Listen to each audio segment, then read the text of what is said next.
Hello, let's finish up step 9 and get moving on to step 10.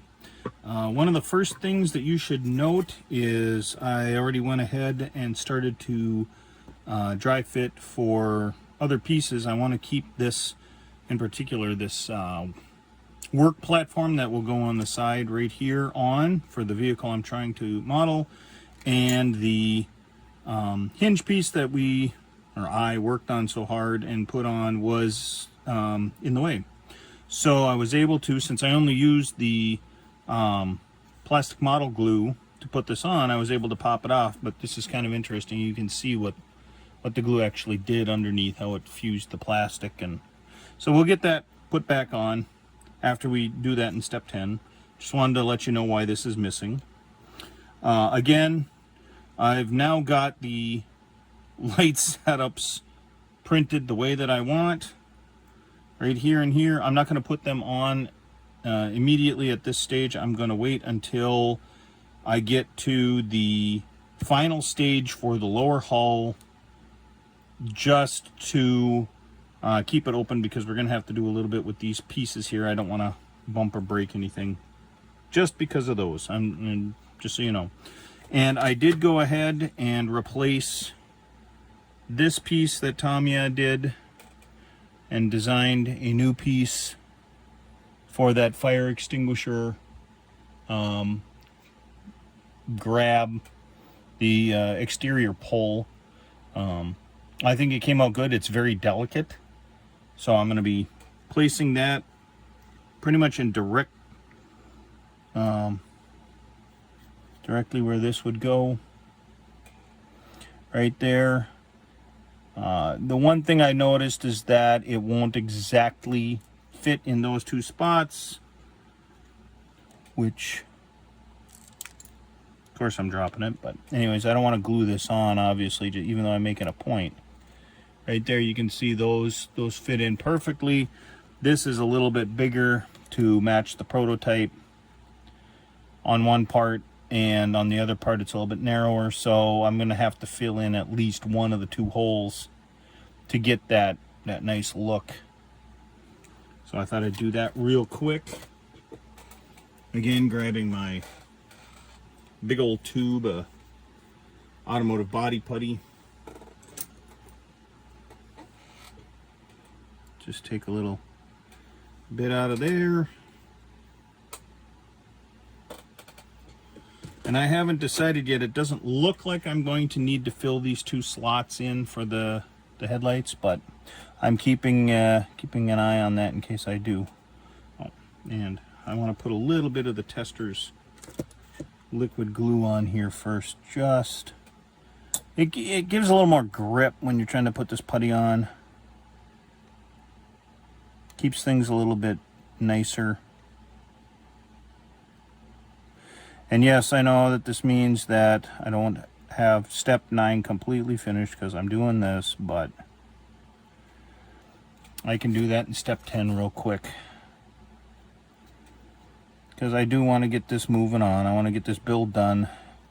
Why have I not been working on this more? Why is this taking so long? Well, I'm working anywhere from 8 to 16 extra hours a week at my job, and it's just exhausting. That's all.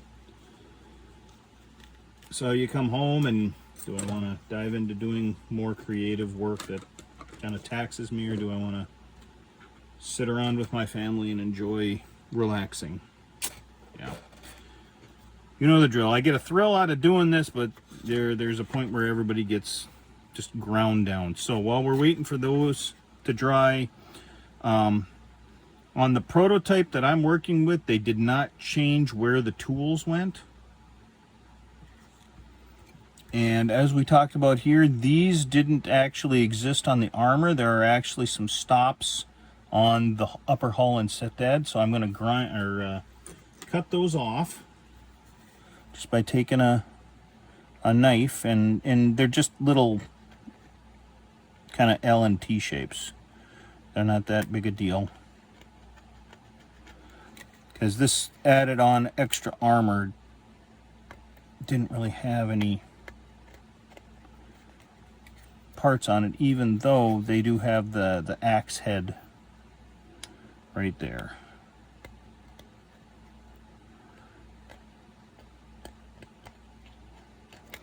So that'll be done. And just even though I don't want to put the ammunition boxes on here, because none of the prototypes I have show them even when they're in the field, they do still have the little bottom braces for holding them.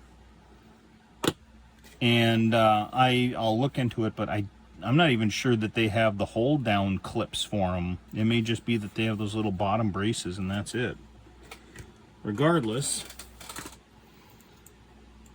I thought I'd look real quick just to make sure that I don't do something I'm going to have to take off in the future, and that is going to my sources. In this case, I have a walk around on Prime Portal for an M2A2 ODS. It is not a vehicle that is in use. It's a museum piece, and I'll put the link, pardon me, I'll put the link in the verbiage, the stuff below, so that you can also go to that page and take a look at this. I find that it's helpful to go through and look at the photos that people take of museum pieces. You have to take them a little bit with a grain of salt, because sometimes, like the vehicle that's up in Camp Ripley, I'll give you a good example. This particular light right here, half the cover's broken off, so I thought it was just a flat-faced light with a small indention in it, and in actuality it had this shroud in the front, and there is wiring that could be in here, but it doesn't show up on the piece that's at Camp Ripley, because it is a museum piece. They're not worried about making sure that it's completely accurate. And as damage is done in the field training exercises or what have you, you're going to see some of those, say, quick fixes in the field or whatever show up. And that's why it's important to have the prototype photos that you want to work with available to work with. That's going to give you what you want. So I'm double checking with my sources at this point in time to see if I want to put in this case, the axe head on here, or if there's another place to put it. Now that means I'm going to have to get the putty out and putty the holes and do the extra work, but that's kind of, maybe I should switch gears just for a second and say this is what they mean by going the extra mile when they talk about, say, at a contest, or if you're admiring somebody's work on the internet. And they have that kind of phrase, well, you know, this person went the extra mile. And so I'm doing the research to find out exactly where everything belongs, rather than just accepting that the kit is accurate out of the box. I know that even with, like, the Meng kit or the Orochi kit, this piece right here, the fire extinguisher pull is not as accurate as this in those kits, even though they did a tremendous job on trying to make a much more accurate piece than what Tamiya did, which is just this really thick shroud, which does represent, in a way, more than just a blob. It does represent it, but there's a lot missing. So the extra step would be something like, well, I'm taking this piece from Tamiya and I'm making a better fire extinguisher handle, and even though I have the Meng kit, I've gone and taken a look at a walk around, and oh, they don't include, let's say, the actual T handle to pull. So I'm going to use a photo etch set. No, it's got a T handle in there, but it's flat photo etch. So what I'm going to do is either add super glue to that to give it a round effect, or I'm going to take some sprue and scratch build the handle, or in this case now I'm going to go and 3D model the entire thing so I can actually print off the whole thing. That's kind of that extra mile for building something a little bit better, because it's a little bit more accurate. Now, different contests and different philosophies are going to kind of go after this in a different way. So like with, say, IPMS, they're going to be a lot more focused not on, hey, is this accurate for accuracy's sake, or accurate for well, true to the prototype, because not everybody knows what an M2A2 ODS Bradley hull looks like. So they're going to look at the craftsmanship. You know, okay, fine. We believe when he says this has been improved, did he do a good job? Whereas when you go to like the AMPS philosophy, they're going to look at it and go, okay, did he do a good job, and does this make sense to anybody that maybe was a crewman on a tank or knows something about it. And that's just because AMPS is a little bit more focused on strictly armor and not plastic models. I hope that kind of makes sense. So know the audience that you may be building for if it's not strictly yourself. That can be a challenge as well. And so I wanted to kind of point that out. And at this point, I hate to say this, but I'm not exactly sure where this goes, because the Prime Portal one covers basically kind of this I should put this here. The Prime Portal kind of covers this front, the passenger side or the right-hand side of the vehicle, the front, and then a little bit of this side kind of back to the turret. So they don't actually have good shots there. Luckily, I do have another photo etch, or another walk around that has other pictures, but it's not of quite the exact same vehicle, so therefore is it the same thing. But it does have a picture of this area right here, which I like.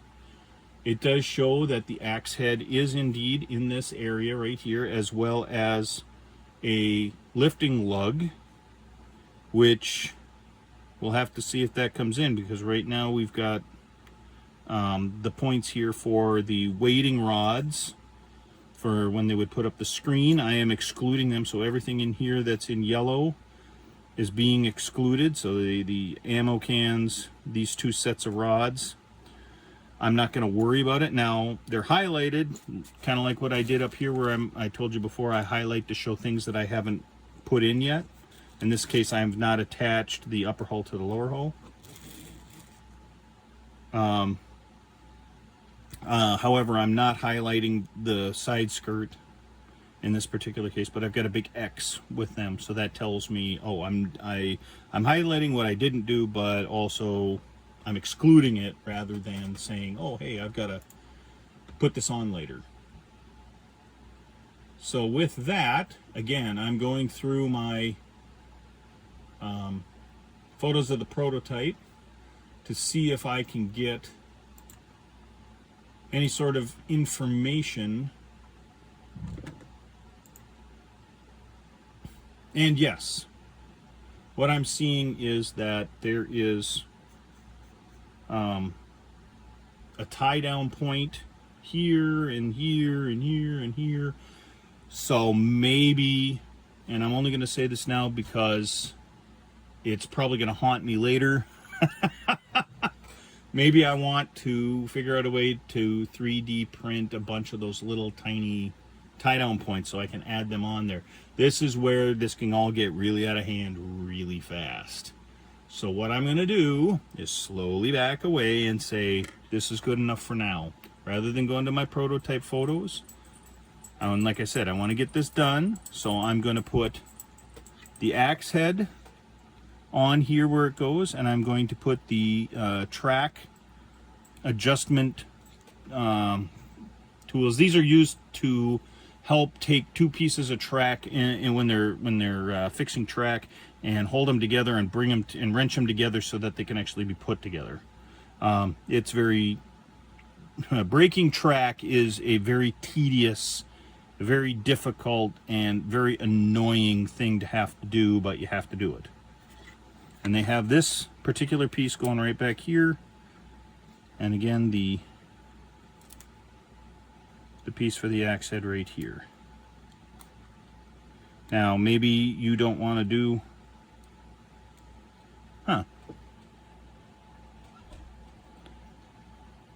Yeah, there are the two.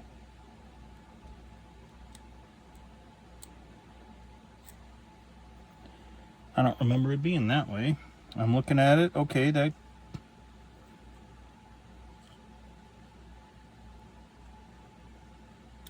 This is why we... Okay, I got it. Yep, that actually makes sense because that's exactly how it's laid out. All right, so like that. And then that would be the place where... Oh, hey, so, no, this actually works out really good. So here we have the axe head laid out, and this is exactly what I'm seeing on the prototype photo, except it doesn't have the axe head in. So you see I see the base of this, and I see the clamp for that. Here is one of the tie downs, and that is there. And then this looks like where the lifting lug is going to go. So it actually matches it almost perfectly. That's great. I like that. So I could go through and put glue on the circle or the little divots and then put the piece in, or I can go through and just put the glue like that, which I'm gonna do. And you'll see that when the glue goes on, it kind of pulls around the outside edge, and then all of a sudden it suddenly gets sucked in. Well, that's that capillary action in practice. So with all that discussion that I just had, here's what I end up with. I end up with these two pieces on here. I've got this drying out. I'm gonna start filling in some of these holes here that I know are not gonna be used. Do that real quick so that it's actually done. I should have planned ahead a little bit better on this, and that's what I was doing before, but when I did the markings on the instructions. But as I told you, things get really busy and it's hard to get to it. So if you yourself are kind of modeling and maybe you're kind of beating yourself up because you're like, you know, I never seem to get anything done and just everything languishes, well, it's true for a lot of modelers. The testament to the builder, to the hobbyist in my mind, is, are you having fun with what you're doing? And if you are, you know, are you able to go back to a project? And it's not just, oh, well, I was working on this and I got a little tired. I went off and, you know, played golf or took up pickleball or read a book. It's more like I had to step back from this for a little while, but then I came back to it and I still had the enthusiasm, and so I finished it up. That tells me that you really like what you're working on. Aside from being able to just sit down and go, you know what, I'm just going to bowl through and get this done. There are a lot of guys I talk to that tell me, yeah, you know, I started this and then it languished for 10 years on my shelf, but then I went back to it and I got it done. And it's usually a but then. So with these puttied spots in place,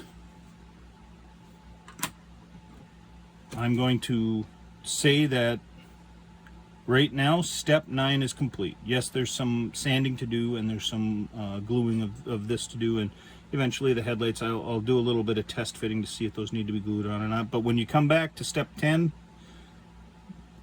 I'll have made some decisions and we'll be moving on. So until then, have fun modeling.